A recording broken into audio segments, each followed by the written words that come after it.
Y más al sur en México se ha cumplido o se está cumpliendo este viernes casi una semana desde la última conferencia de prensa de las autoridades sanitarias sobre la pandemia de COVID-19. Las mismas autoridades pidieron a los ciudadanos no bajar la guardia con las medidas preventivas ante un repunte en los contagios en al menos 6 estados del país. Así que ya no hay conferencia vespertina dedicada solamente a este tema. Y por eso es que invitamos a Arturo Ederle, matemático de la Universidad Nacional Autónoma de México, quien además ha dado seguimiento puntual a las cifras de la pandemia. ¿Cómo estás, Arturo? La pregunta es, ¿cómo vamos entonces? ¿Qué tal? Buenas tardes. Pues empezamos ya a observar repuntes importantes en varias entidades. El peor caso es el de Quintana Roo, que ya presenta un nivel de contagios que supera los 2 picos anteriores, digamos que está un tanto fuera de control. Asimismo, su vecino estado de Yucatán y del otro lado del país, en el Pacífico, Baja California Sur. Esas son las 3 entidades que muestran una creciente muy importante, muy preocupante de contagios. ¿Has establecido alguna relación sobre las posibles causas o los eventos que han provocado estos picos nuevos? Pues curiosamente, yo te mencioné las 3 entidades más preocupantes, pero hay más entidades que muestran repuntes de importancia y todas esas entidades son costeras. La mayoría dan al Mar Caribe o al Golfo de México, y del lado del Pacífico, pues Baja California, Sinaloa y Sonora. Entonces, pues hay la hipótesis de que posiblemente las elevadas temperaturas, el uso de aires acondicionados que no han sido adecuados para filtrar y prevenir los contagios, pues pueden ser una posible explicación a este incremento.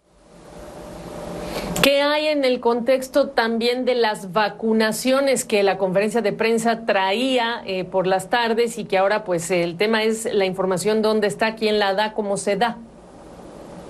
La información está disponible en la página del gobierno de gov.mx/salud por medio de comunicados. Evidentemente el formato no es tan amigable y tan directo para que la población lo consulte, pero la información, un poco difícil de encontrar, sigue estando disponible.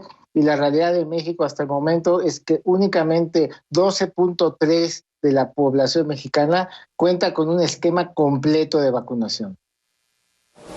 Por lo tanto, preguntarte si es el mensaje, primero, si era el momento para ti, en tu opinión, de detener este tipo de conferencias de prensa y, en segundo lugar, si estás escuchando a la autoridad, los que dan conferencias de prensa, incluso el propio presidente, hablar con un sentido de preocupación que refleje lo que nos estás diciendo sobre lo que está pasando en el país.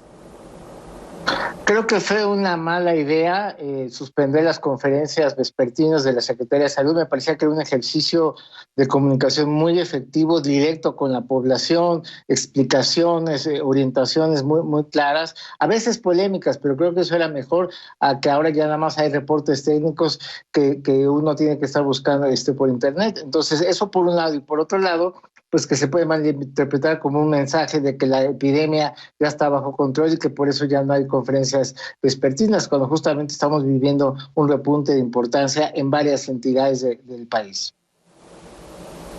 La población que te escucha, ¿cuáles serían esas fuentes de información importantes? Porque los datos quizá que te pregunto yo no son de interés de la población general que quiere estar pues atenta, siguiendo la evolución de la pandemia. Y tú te acuerdas que el propio subsecretario Hugo López-Gatell hablaba del riesgo de una tercera ola de COVID-19 en el país.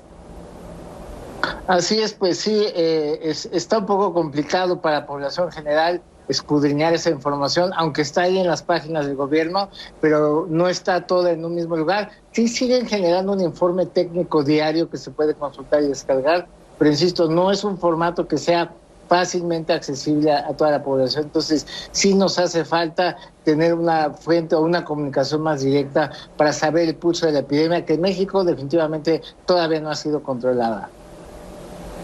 Sobre las vacunas, Arturo, al ritmo que se está vacunando a la población, ¿cuándo proyectas, llegaremos a esta inmunidad de rebaño en México?